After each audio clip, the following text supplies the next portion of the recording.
Welcome to the With the Will podcast. We're here to entertain and inform while talking about Digimon. I'm Mark, I run With the Will. And I'm AR Pulver, Digimon System Restore. And a few of you might be slightly confused because you're generally used to us popping up live and giving you a week's notice, but we had a little special show to do here today because we have a special guest. Is that my cue? Yes, it is. Hi, I'm Jeff Nimoy. How are you? Very good. Thank you for being on the show, Jeff. Oh, it's a pleasure. You guys have, we go way back, especially you and me, Mark. Yeah. And, I really appreciate both of the things you do to keep Digimon alive. One of my favorite things in the world. So I'm glad to help out both of you in anything I can do. Yeah, it's a very long time since I used to help Chris McFeely. Yeah, that was a very long time. It seems like the internet just was created at that time. Yeah. I think just the fact that we're name dropping Chris McFeely reveals our ages here.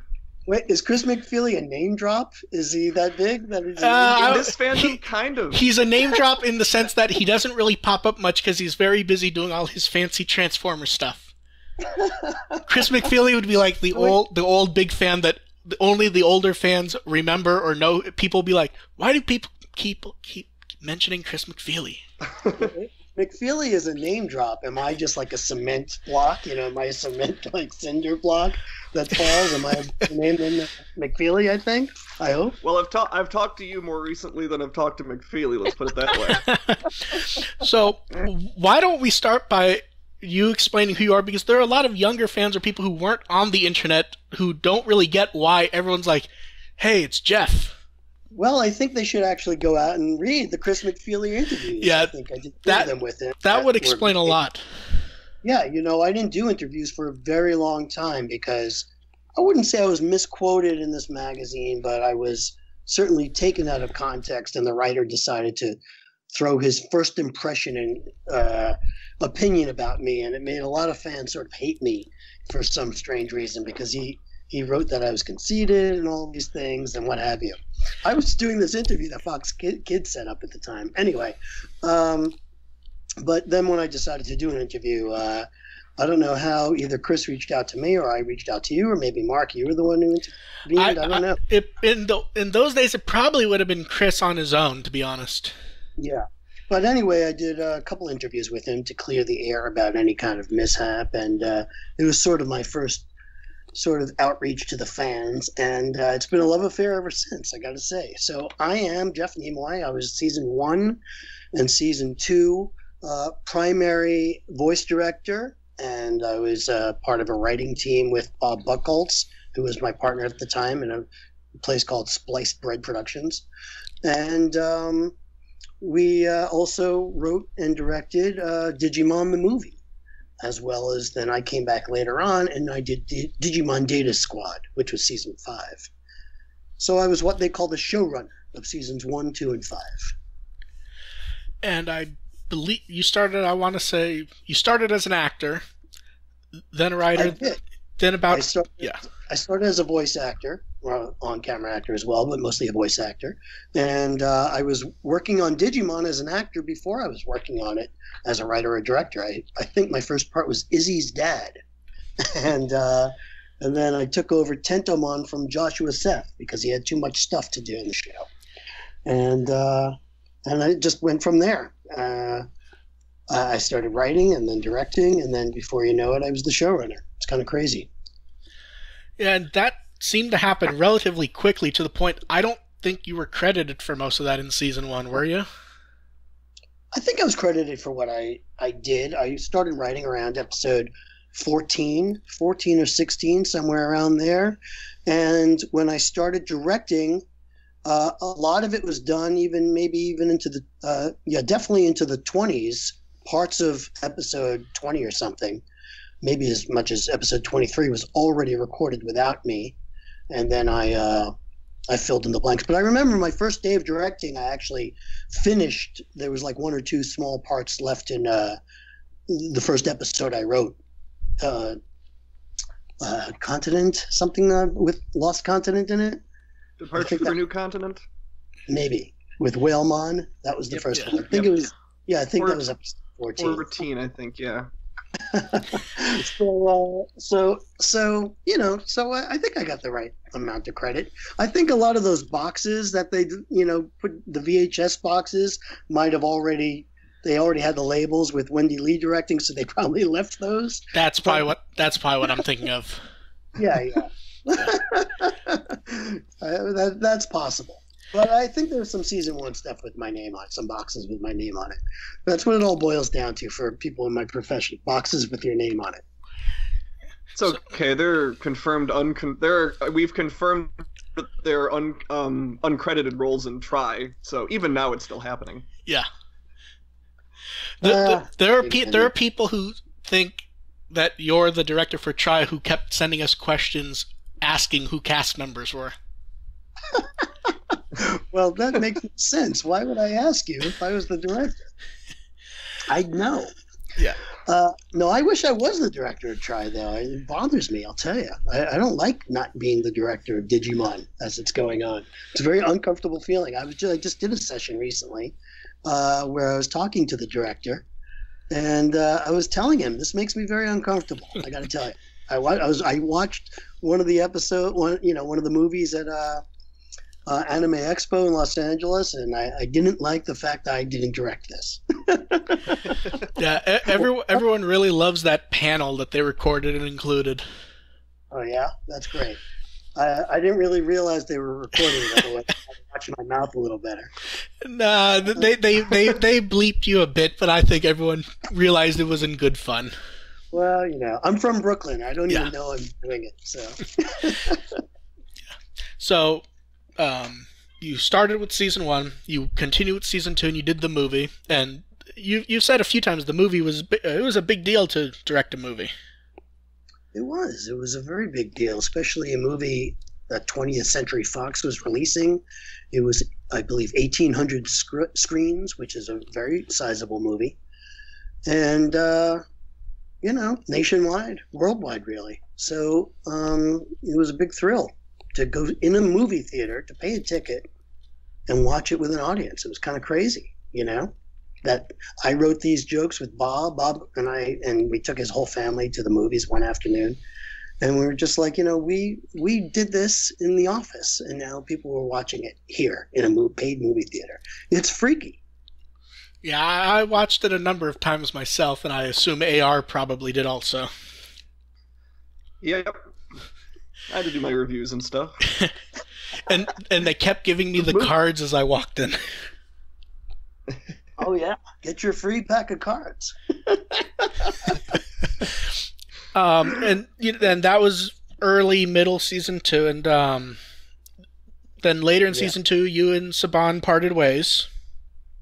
Almost at the end. I think we got through episode 99, 104. Yeah, I think there were like 4 episodes left at that point. Yeah, something like that. I think Bob Klein even replaced my voice. Yeah, I think he ended up being Tentomon for the 1 or 2 scenes he was in. And then at that point, minus the occasional interview with Chris or the occasional thing like that, you were basically done with Digimon at that point. That was it. Absolutely. There was no thought I was ever going to come back. The show continued on. Then the show ended, and then I believe you got a call from your old partner Bob Buckles. I don't know if I'm saying that name right. Buckholtz. And it was for one of the games. It was. Wow, you did a lot of research here. Did I say all this in an interview? Yes, you did. I skimmed everything, so I didn't say anything stupid. Yeah, I got a call, and he couldn't remember the names of anyone. And he didn't know the names of anyone. He didn't know the actors who played them. He had no memory of it whatsoever. And I have a pretty good memory, although it's getting much worse in my old age. But it was very good back then. And I was in it as well. I played Tentomon and probably all the things he digivolved into at the time. So I helped him remember all that. And that was a nice little walk down memory lane. I did most of the directing, so Bob didn't work with the actors too often, although it's a very tight-knit community, and Bob did a lot of directing during that time and still now. So he knew everybody. But I did most of the directing on Digimon, and I would say Bob probably did most of the writing. And then we would actually sort of like, after a day of directing, I'd go to the office and we'd watch together what he wrote, and then I would sort of like punch it up and stuff. And that's usually how it went. But in this time, yeah, it was years later, I guess, and maybe not too much later, but years later. So we did that, and then Digimon was done again for me. It was out of my life. And then you got another call like a year and a half or 2 years after that from, I want to say it was Jamie Simone. It was Jamie Simone, and that was probably, I want to say, 2005-ish, 6-ish. I was working with Jamie already. I did Zatch Bell for him, among other things. And those are just having the movies come out, actually. Yeah, right. But like I said, I was working with Jamie, and I was doing Zatch Bell and Naruto. And he just called me one day and said, "Hey, you're the Digimon guy, right?" I was like, that's a good impersonation of Jamie, by the way, if anyone knows him. I said, yeah, I'm the Digimon guy. Why? He goes, "Oh, great, because I just got off the phone with Disney. They bought Fox Kids, so they own the rights to Digimon, and they're bringing it back. So I told them I've got the Digimon guy. So they gave us, these movies. They've got these 4 movies or something. And we're going to do them. So you're going to do them." I'm like, "Great, I'm going to do them." So he gave me the links to the 4 movies, and I watched them. And I realized, obviously, that the other movies, except for the first one, Revenge of Diaboromon, or whatever they called it, or maybe that's what they called it, and I called it something else. I can't remember. I think that's what they called it. Right. One is Revenge of Diaboromon, and the other is something very similar to that, but it's not called that. Anyway, the other movies weren't my seasons. They were seasons 2 and 3, I guess. So I knew Mary Elizabeth McGlynn very well. In fact, I got her the Digimon job when I was leaving. So she... I just called it. I told Jamie, "You should really call Mary Elizabeth. She knows this world. I don't. I mean, I could learn it, but she already knows it. So I'm busy anyway. So give it to her, and let her do this, and I'll do the movie that took that I knew, my seasons, which were the first 2. So and that's what we did. And we also brought back Rita Acosta Majcut, who was the original producer of Digimon at Fox Kids, Saban Entertainment. So we brought her back. And she's still working with Jamie now. So it was a nice reunion. And it was just wacky to see all the old Digimon people again. And my first actor that day, and for some strange reason, the sound engineer from most of Digimon, Kevin Newsom, who never worked for Jamie, showed up on day 1. He was like just freelancing that day. And it was a bizarre coincidence. He didn't know he was there to do Digimon, and he didn't know he was working with me. It was just a weird thing. And my first actor was Paul St. Peter, and he gets in the booth, and I just looked at him, and I spoke to him through the talkback button. And he was like, "Can you believe we're doing Digimon again?" He was like, "Everything old is new again," And he could probably still drop Wormmon on cue, too. Oh, absolutely. We're talking about a good memory. That guy is a rock. He can still do it. I did a show with him last year. Yeah. So, Wormmon. That was a good one. So anyway, Paul and I get along very well. Anyway, every actor that came in after that, we were all scratching our head going, "They're doing Digimon again? When did this happen?" People were like thrilled to get the call, and it was just like, "Hey, we're getting the band back together." And it was just good to see everybody again. I hadn't seen some of those people in a very long time, like Felice Sampler, who played Mimi. It was the first time I had seen her since really Digimon ended. She and I were very close during the original recording. For both, she played Cody in the second season, so we were very close all through those 2 seasons. And it was just nice to see her and other people. And Josh wouldn't do it. He couldn't do it. He moved to Florida and just wasn't willing to come back. So I had to replace him. But other than that, I think everybody came back. I had one line for Hawkman, I couldn't give it to Neil Kaplan to just go hello, something crazy like that. So I just impersonated him myself. And the same with Vemon. I didn't bring Steve Princeton to do Vemon. I did it myself. So V Headbutt. Luckily, I can do a lot of voices. So unfortunately for these actors, they lost out on a paycheck. But lucky for me, I have budgetary concerns. I can deal with them by impersonating them. I suppose there's a lot of characters in that movie because it's got from from both seasons. They stuffed in everyone basically. Right. Yeah. Like we've got 50 of the best characters and 48 in the budget. See, that's the one thing I didn't do is go through all the cast lists to double check everything. Because I think I think he came back as Ken though for that, didn't he? No, if he came back for Ken, I would have had him do Vemon. So yeah. I don't think Ken either had a lot to say or I just don't remember. It's been too long. Yeah, neither do I. It's one of those things where at one point I was going to go through a cast list. It's like, do I really think I'll memorize all this? No, but you could if you wanted to. Now I regret skipping that. Now I regret skipping that movie on my last rewatch. But if you wanted to just say an actor, and I could tell you like my memories of that actor, if that's something that you could see. I'm trying to think. Why don't you pick one, AR? About which? Oh, I don't know. I would think we could move on to Data Squad. Yeah, let's Mark's favorite season. It is my favorite season. So if you're being facetious, no, he's joking because it tends to be near the bottom for me, but it tends to be more the Japanese one that I don't like, and Data Squad I tend to hold a bit higher in that case. Yeah. It's just not my favorite in general overall. Right.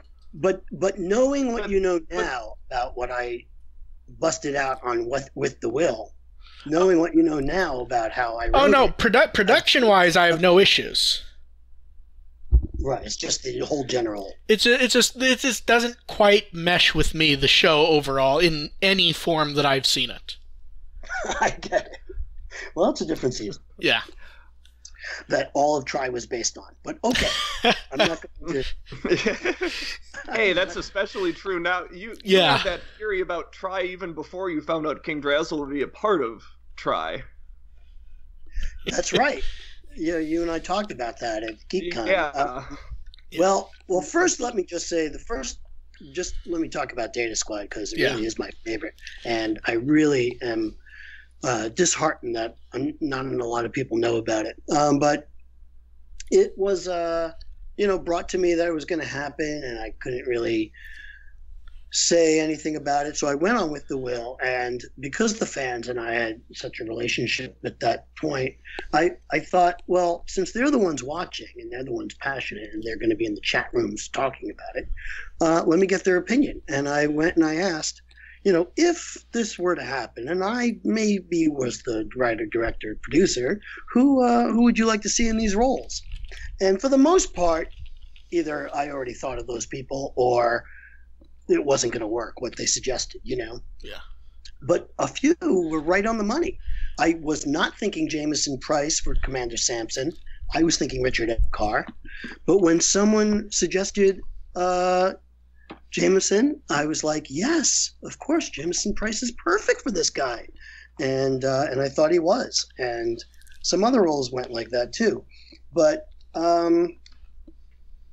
it was just, to me, it was just a great experience for me professionally. I really got to, I didn't have too much interference. Disney didn't really care. And I got to do whatever I wanted. I got to cast whoever I wanted. And I got to write whatever I wanted, which was allowed me, to come up with this whole wacky, crazy plot that I couldn't really write into it because, the toy company, Bandai, or maybe Toy Entertainment, the animation company, they might have gotten all bent out of shape that I was actually physically changing the story. And I had no video proof to back it up anyway. It was just something I had in my mind while I wrote it. But I wrote this thing where the whole series was pretty much a computer test run that Izzy was doing to try to, save the digital world from, I don't remember the specifics of it, but there was some kind of virus in the digital world, and Izzy was trying to create these, virus busters to break free of it, and finally the computer series ran the final time, and Marcus and Agumon this time were able to, say no, don't reboot us again, and Izzy thought, hey, maybe I finally did it, and now you watch Try, and it's, he had to reboot the digital world pretty much, didn't he? And erase all the memories of everybody, and spoiler alert, sorry, but it's already, that was 3, and it's already up to like 4. So, and it kind of happened. And I'm telling you, man, I have no proof of this either, but someone in Japan who was writing Try saw that, blurb on With the Will of what I was talking about, and I did my, my whole, this is what I was thinking when I wrote it. And I'm telling you, they were like, this is a good jumping off point for a new series. I'm telling you. It's too coincidental for them not to. And what's even funnier is I have a couple posts on record even before Try started, like before the movies aired, going, based on what we're hearing, this sounds an awful lot like Data Squad. Yeah, but not Data Squad if you just take it on face value. Only Data Squad after I revealed what my thinking of was of the whole series, Yeah, well, that's just gravy. Like, even there's some other elements in Try that remind me of it as well. Oh well. I will say that whether it was on one of our suggestions or on your end, whoever thought of Crispin Freeman for Thomas needs an award. I'm positive it was me because I looked at that guy and I heard how he sounded in Japanese. And I was like, this guy is Crispin Freeman. I'm watching an animated version of Crispin Freeman. Yeah, that's one of those that just fits amazingly perfectly. Yeah. And now, apparently also... Yeah, I met him last year, and it's just, wow. He is Thomas. He is! So he has, in the Japanese version, I think, because I don't speak Japanese, he had a German accent, I think. Obviously, I don't know, because I don't know what a German accent speaking Japanese sounds like.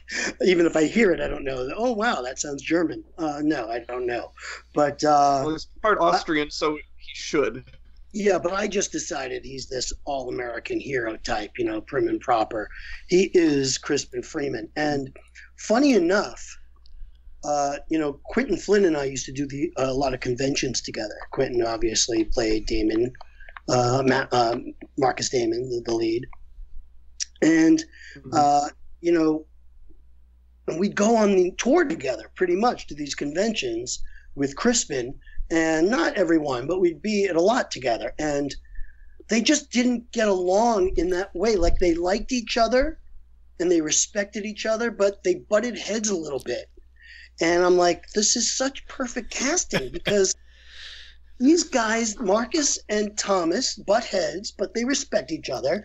And I'm just going to cast Quentin and Tom and Crispin and have them carry that relationship over to Data Squad. And it's going to be great. Well, that definitely worked. Yeah. And, Crispin is fun. I worked with him a lot on Zatch Bell. He played a few roles for me on Zatch Bell. And he and I had so much fun together, so many laughs. He is one of these guys that when you record ADR or dubbing, you hear these 3 beeps and then you talk. So you go beep, beep, beep. Come on over. I'm here with the, Digivolve, Digivice, something like that. That's the actor's sort of timing mechanism. So Crispin would always say something dirty on his first take that wasn't in the script or anything like that. It was always something filthy, and I would be hysterically laughing every time. So and then. We have no visuals here, so I can't do the funniest one. But I tell the story at conventions, and it's completely filthy, but it's very funny. And he used to always crack me up on the first take doing dirty takes.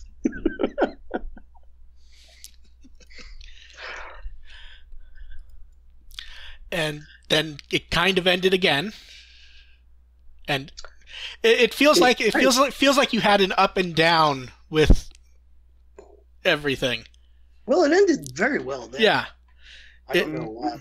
I wasn't back. I think it was a budgetary thing. That's because it took a few years. I mean, the show itself took a few years off. Yeah. Yeah. And then I don't know what happened after that. I get so many emails from fans going, "Are you involved in Digimon episode season 6, whatever it was called?" And I'm like, I never heard of it. Yeah, that one was Mary. Okay, but people wrote me like all kinds of questions about everything. And I'm like, I have nothing to do with this. I don't know. And it's almost easier to actually do the show. So I just answer those questions quickly and move on with my life. But yeah, so I was not asked back. I didn't know if Tentomon's in it or anything, or any of my characters. But whatever. There's all kinds of reasons why people don't work on different shows. There's a lot of budgetary concerns, just from a certain standpoint, because I have such a history with Digimon, I demand a certain salary for Digimon, I've established a rate for Digimon, and sometimes that's not in the budget, so I get it. It's okay. As fans, we have a lot of questions about some of the decisions they made for Fusion's dub. Yeah. They didn't even get to where you would have shown up because your specific Tentomon shows up. Yeah, that's right. There's kind of an unaired season they never actually dubbed of Fusion where Tentomon does appear towards the end. That's right, but they never dubbed it. Nope. Oh well. So then it was gone, and then I got a call one day to voice Try. And that was it. Other than that, no writing, no directing, just voice acting, and it's much easier. I don't have to worry about a lot of things. I just show up once a month, once every 2 months, say my lines, and go home. and you got to cause a small little thing when no one had you sign an NDA. I did. So what happened was I just left the first day, and there wasn't even paperwork for me to sign, let alone an NDA. There was no salary paperwork to sign or anything like that. So I just went home and I wrote I don't know, Twitter or whatever. I have a couple of fan pages. I have the Jeff Nimoy fan page on Facebook. Maybe it was there, or I have the Tumblr blog, Jeff Nimoy fan page. And I just wrote, hey, it was really great to voice Tentomon again. I missed him, and it was great to be a part of Digimon again. And then all of a sudden, it was like the internet broke. It was like, oh my God, Jeff Nimoy confirms Digimon is back. Try to start recording. Network news was all over the place, and AR was probably the fault, right? And, I helped with that a little bit. I think everyone helped with that. This just in, Jeff Nimoy, confirms the internet is broken. So, I get a call from Jamie, and he's like, hey, man, what are you doing? Toy didn't even announce it yet. I'm like, well, what do I know? Nobody tells me anything, man. You gotta tell me these things, let me sign an NDA or something. And he's like, oh, man, you really screwed up. I'm like, look, what do you want from me? Leave me alone. So meanwhile, they're all pissed off at me, right? But then, an hour later, Joshua Seth writes me. He's living in Florida. He's like, what do you mean they're doing Digimon? How come nobody asked me? I was like, I don't know. I'm not in charge. Call these people. Here's the phone number. I gave him the phone number. Rita over at Studiopolis and Jamie. I said, call them. Leave me out of it. So they call up, and he's like, yeah, I want to do Digimon again. They're like, well, can you fly yourself out here? And he was like, yeah, I'm going to fly myself out there to do it. Yeah, I want my kids to see something I've done live that's Digimon. That's next. So they got Joshua Seth, and because I announced it. And you'd think one of those sons of, something or other would call me and say, thank you for leaking the word about Digimon, because now we got Joshua Seth. Oh. Yeah, they've been using him marketing wise crazy. Yeah. So, they own me as far as I'm concerned. We appreciate it. Yeah. And we're about a little less than a month out from when 4 was in theaters. And I feel like that took everyone who watched it by surprise, because everyone sort of went, Part 3 is really going to be Jeff's part with Tentomon and everything. And Part 4, you just stole and shook and everything. Did I? I haven't seen it. Oh.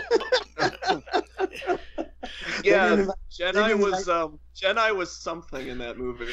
Yeah. Well, I remember recording a lot of Jedi. I just didn't know if it was in 4 or what have you. But yeah. Yeah. It was a good one. An interesting thing about that, I was there to do Tentomon, and the director said, he just had he's also the sound engineer. He just had the screen frozen on Ken turning into Jedi at the end of 3, I guess. And I said to him, since I'm here, you want me to voice Jedi, young Jedi? He goes, oh, is that you? I'm like, yeah, that's me. He's like, oh, great, we didn't know. We were wondering who plays that. And he's like, so you're Genai? I'm like, no, I'm Jedi. And he already had like 4 people say Genai. Well, that explains that. Yeah. Everyone was kind of wondering why all of a sudden the pronunciation changed. Because they didn't call me. Yeah. But I gave them my phone number. I gave him my phone number specifically. And I said, just call me if there's any, if you have any kind of questions, just give me a call. Because he also didn't know, if you watch the DVD, I guess, the interview, I say, he didn't know it was like, is it Digivolve 2, Tentomon, pause, Digivolve 2, pause, Kabuterin? I'm like, I got this, Junior. Don't worry about it. And he's like, are you sure that's how they say it? I'm like, yeah. I'm pretty sure. So I remember when we had our panel after you told that story at the panel. I remember asking, do you have any idea what you signed up for? And that was in reference to his part in movie 4. Pretty a little more sadistic than your usual run-of-the-mill Jedi, wouldn't you say? Well, I never really got to explore Jedi in the end of season 2. So, young Jedi, I should say. So, this is a different Jedi. It's not your father's Jedi. Young Jedi has aged. Got a bit of a mean streak, too. That had to be a little fun, getting a little nasty like that. Yeah, it's funny. Bad guys aren't that fun to play sometimes because they're very one note. It's just evil. There's not much depth to them, Whereas Tentomon, even though he's not that 3-dimensional, at least he's like, he's a wit. He loves Izzy. He's got things on his mind other than total destruction of the universe, Yeah. The other thing is the actors don't read the whole scripts. They just see their lines. So we don't know what's going on in the story. It's up for the director to tell us. So a lot of times I don't even know what's going on. Yeah, he's I think AR put it right. He bit of a mean streak this time. Mm-hmm. Mm-hmm. I think you also put it right on that. Yeah, he's just trying to destroy the universe. That's his motive right now, pretty much. Yeah, sorry, go ahead.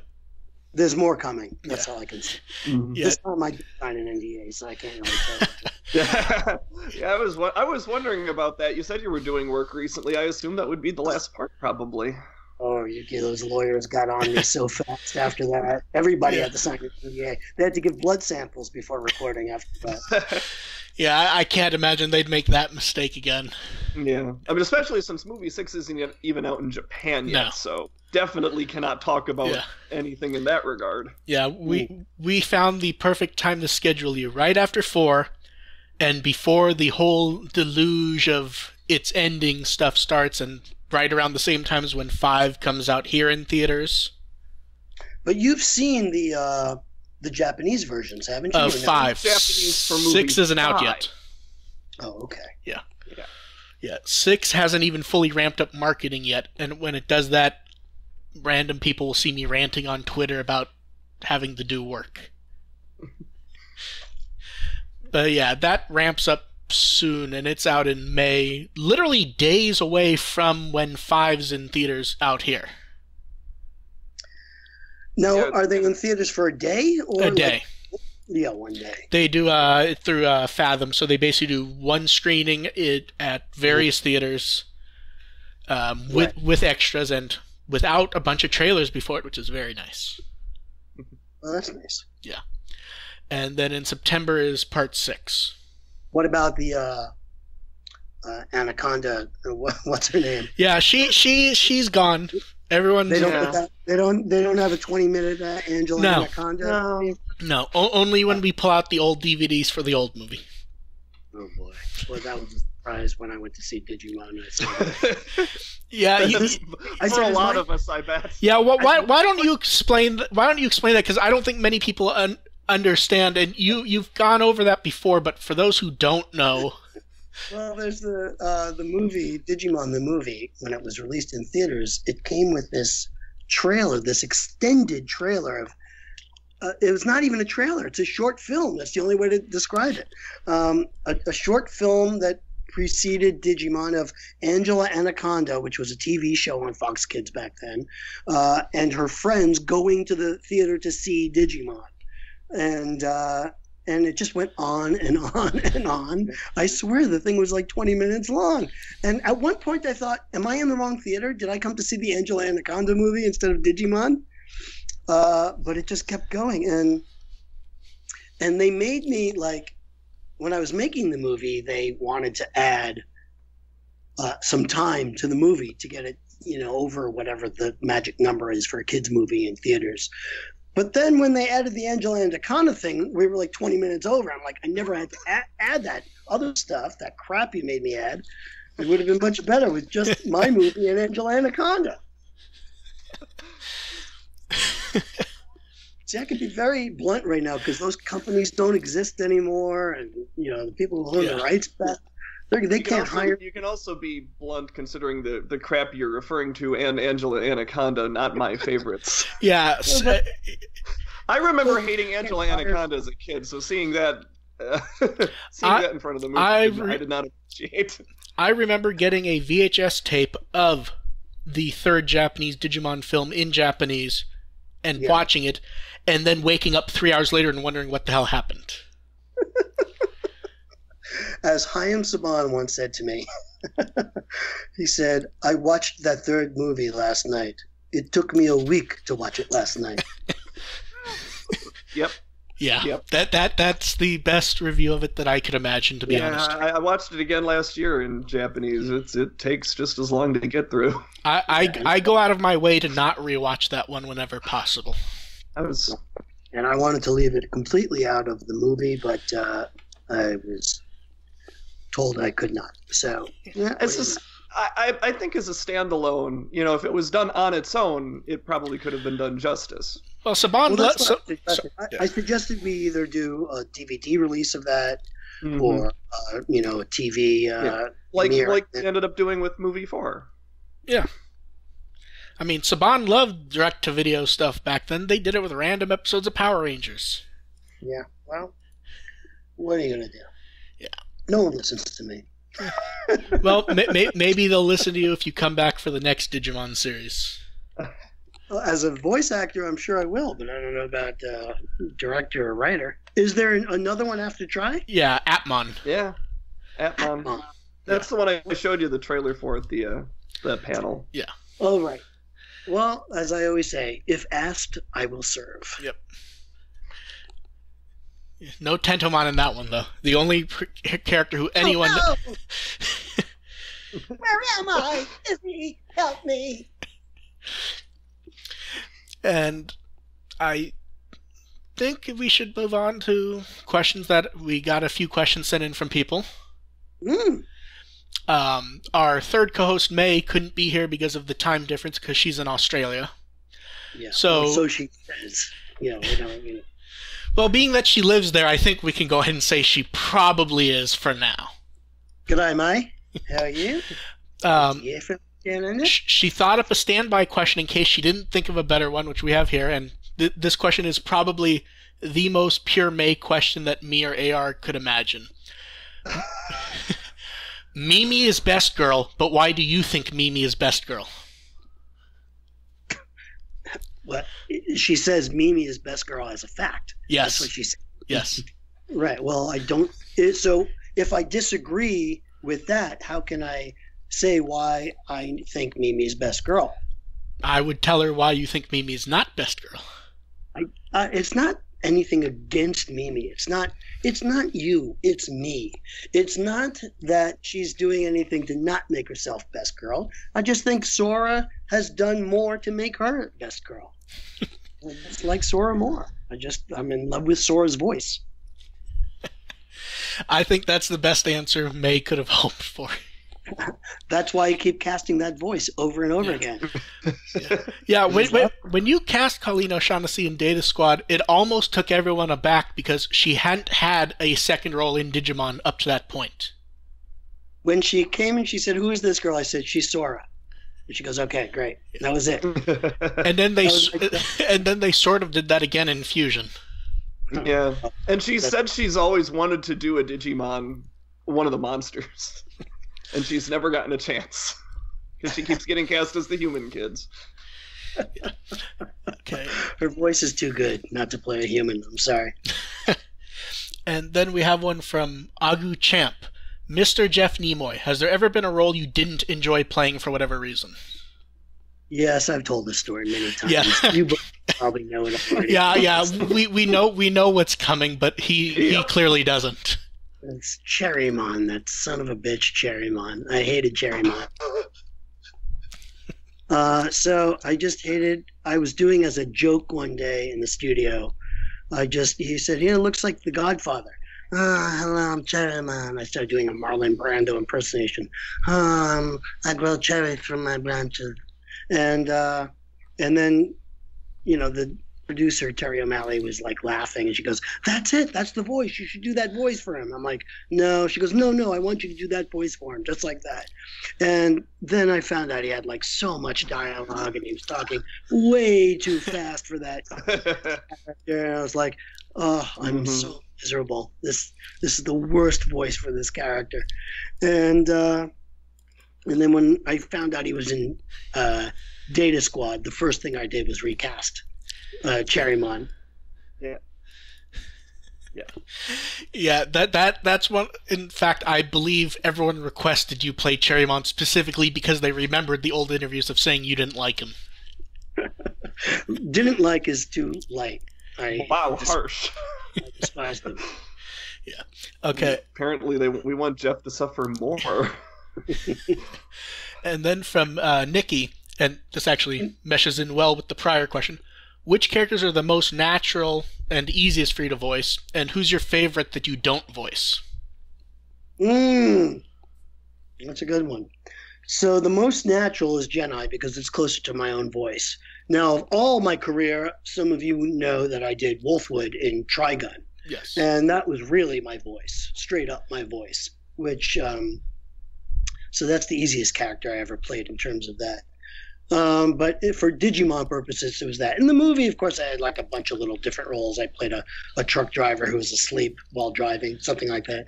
And, little things like that. But Jedi was the bigger sustained part. And even he wasn't my own voice. I was putting on a little like Raiders of the Lost Ark sort of thing. Short round, Chewie, a little Harrison Ford thing. But it was still close to my voice. But who would I have liked to have played? I would have probably liked to have played a human.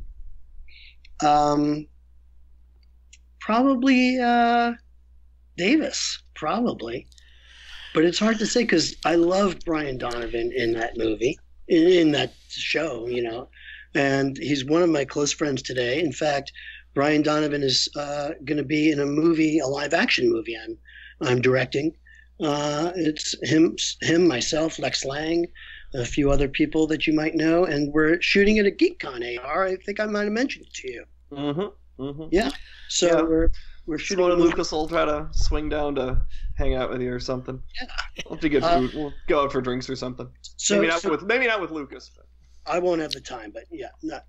Lucas must be crawling around like crazy. Must be walking and everything. Yeah, he's running around.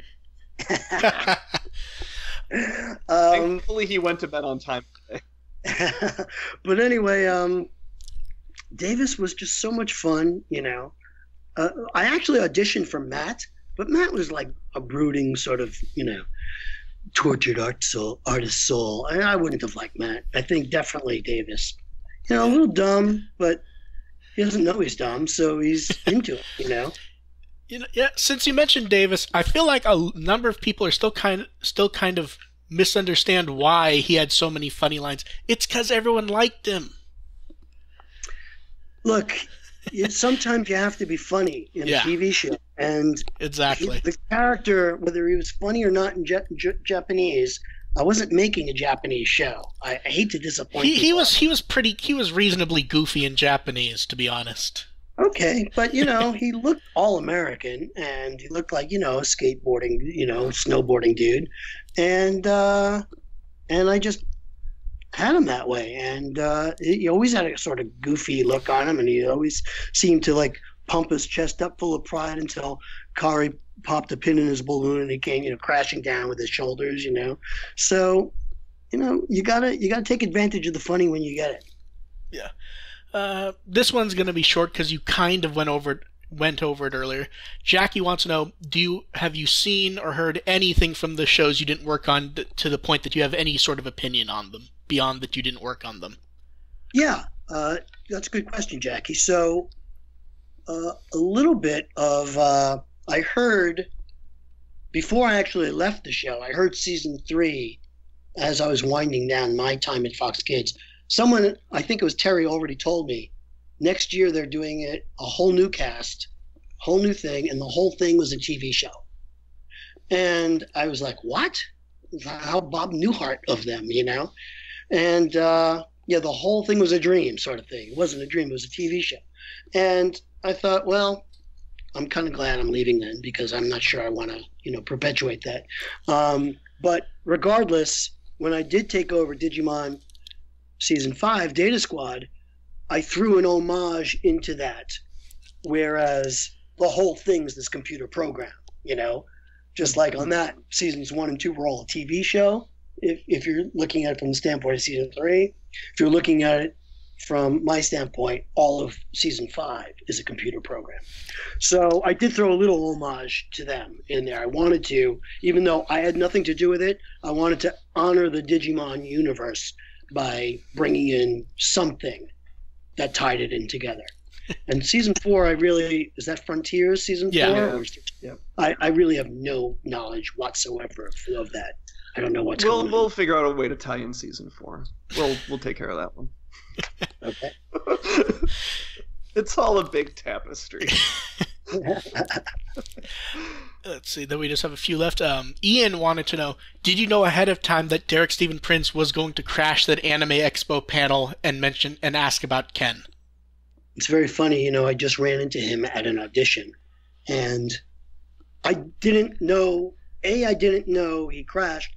I didn't know it was him asking the question, because he looks so much different since the last time I saw him. He's got like almost a completely shaved head now.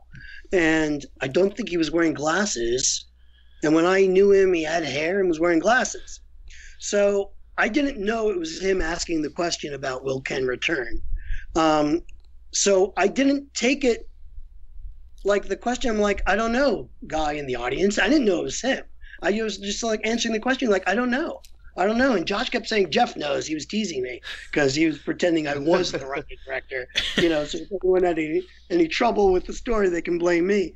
But I was just like, I don't know, stranger in the stands. And then I ran into him, and he explained to me that it was him. You know, I was like, I didn't even recognize you. I'm sorry, I didn't know. So everybody who's been waiting for Ken to show up and try, email your complaints to Joshua Seth. Yeah. Okay. I want to mention Joshua Seth and myself. We're trying to put together a convention tour, a Digimemories tour, just he and I. And when she can make it, we're hoping Colleen joins us as well. I'm sure Victor will jump into as many of those as he can make for conventions. He loves conventions, Victor. I wish I could go to more. I have not met Josh. He's a good guy. Yeah. Mm-hmm. Let's see. We just have 2 left. Anonymous wants to know, and what are your thoughts on Jedi being an antagonist this time around? No thoughts whatsoever. It's a job. I wish I can give you some big, answer, deep answer. But again, like when I was the writer-director, I had all these answers. Yeah. I knew what was going on. Not only that, I knew the American version was sure to be, I was the only guy to know that kind of stuff, because I had all my little Easter eggs in it. But I really just show up and I don't know what's going on. I don't know anyone's part. I don't know any of the script. I just have my lines. So it's all out of context. And I rely on the director heavily to let me know when I'm, my instincts are wrong. And he tells me what to do. So he might say, be more sinister. Or he might catch something I'm doing and go, I'm like, I get real close to the microphone and I get real, like that. And he's like, oh, I like that. Do more of that, something like that. But that's all it is. There's no deep, dark answer. You unlock the universe of questions you have about this version of Digimon. Not for me, anyway. Yeah. And then last up from Yoseo, do you have any memories of working for Digimon that you're especially fond of? Oh, too many to name, of course. It's first of all, it was 2 years of my life. And that second year, you can probably count that as 2 years because we did season 2 as well as the movie simultaneously. It was a back-breaking schedule. We never missed anything. And so I crammed 2 years of work into that 1 year. And, you don't do it alone, obviously. There was a cast of 300 just the first season alone, I think. And it's been, as we talked about, it's come back to my life over and over and over again. And it came back to me in the most thrilling professional job I had, Digimon Data Squad. So I've got literally, tens of thousands of memories from all those tens of thousands of hours. And it was great. And I really cherish the fact that I am associated. Not only am I associated with the Digimon universe, but I play a prominent role in it, in the American history of it anyway. Yeah. Yeah, well, thanks again for coming on. We really appreciate it. It was great to hear all the stories and everything. Mm-hmm. And it was completely coincidental. Based on what day it is, it's actually the 19th anniversary of when season 1 premiered in Japan. Is it really? Yeah. Today? Today's the day that the show began. Wow. Well, paint me orange and call me a digi-egg. Isn't that amazing? Yeah, it was completely by chance. We picked a few period, what would work for you? You picked that date, and I didn't realize until like a week ago, oh, I need to make sure I remember to say that. And I almost forgot. Happy anniversary, everyone. A funny thing, I was in recently doing Tentomon on Digimon Tri, and he said, I'm going to play you the Japanese first. And I'm like, why? I don't speak Japanese. And the guy who does Tentomon sounds nothing like me. He sounds like it a little bit, like that. And I was like, that does me no good. I don't want to. I don't want to hear. I don't want to. You got to pick up on that Kansai accent. Is that? Yeah, I don't know. Yeah. Like, don't play that for me. It'll make. I don't want to start sounding like that. Like when I'm doing Tentomon, I don't want to be like, Izzy, I'm so hungry. Please feed me and everybody else. I don't want to sound like that. So I want don't play it for me. Just be like, hello, Izzy, so I can stay Tentomon. Thanks everyone for listening. You can find us at With the Will on Twitter. AR, where can they find you? Digimon.firstagent.net. Yeah, and Jeff, where can they track you down? For all anime appearances and anything sort of anime related, any job, and all information about my new movie coming out next year that I'm shooting this year, go to the Jeff Nimoy anime page on Facebook. Okay. That's probably the best place to get me. Yeah, and don't forget, everyone, we have our Discord, our Patreon, and because people seem to miss it, there is a forum. It occasionally seems to get missed in everything. So thanks, everyone, for listening. Next time we'll be back to doing the news and everything. Oddly, there was no news, and we would have done it anyways. Thanks again, everyone, for listening. Bye. Bye. Bye.